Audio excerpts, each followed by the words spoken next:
Джалабад мэрия просмотрела мою историю и так и мне ничего не ответила, ничего не сказали мне, что делать, куда идти, где мне взять эту гумпомощь для ребенка. Я не прошу для себя, я прошу для своего ребенка, потому что я в связи с этим карантином осталась без работы. И кто в этом виноват? Кто виноват в этом, я не могу понять. Хотя не, я понимаю эти...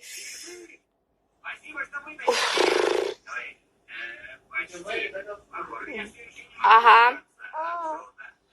Поэтому, когда у меня будет возможность, когда все это прекратится, я уеду нахрен отсюда.